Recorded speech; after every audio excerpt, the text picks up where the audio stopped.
你好。第11课谈天气。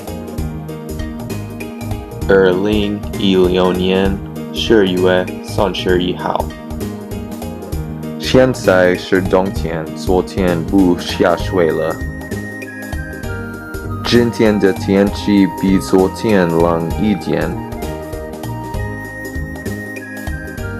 天气预报说明天的天气很好，不但不会下雪，而且会暖和。我很高兴，因为我以为了事情是去公园跳舞。可是成龙告诉我，事情是今天早上打球了。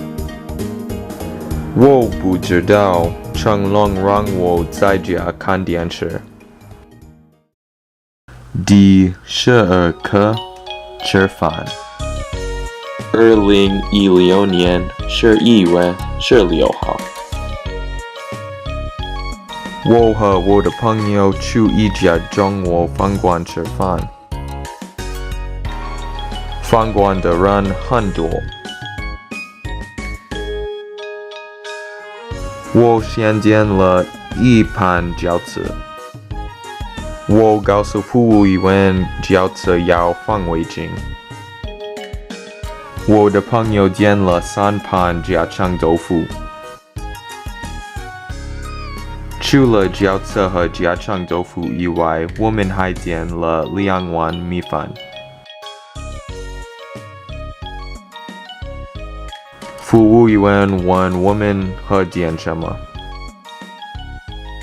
我要了一杯可乐。我的朋友要了一杯水，还告诉服务员多放一点冰。因为我们都饿了，所以让服务员上菜快一点。服务员说没问题，菜很快就能做好。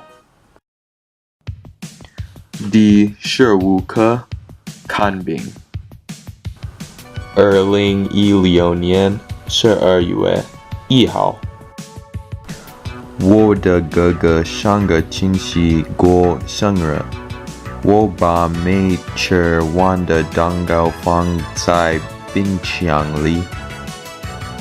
蛋糕放了13天了。昨天我吃了几口。我今天去医院看病，因为我肚子疼死了。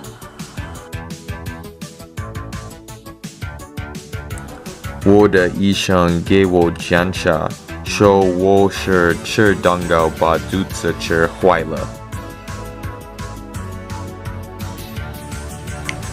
我不喜欢打针，医生说不用打针，吃药就可以。那种药一天吃8次，1次5片，饭前吃饭后吃都可以。医生还说最好22小时不吃饭。我觉得这个办法不好，因为我很饿。再见。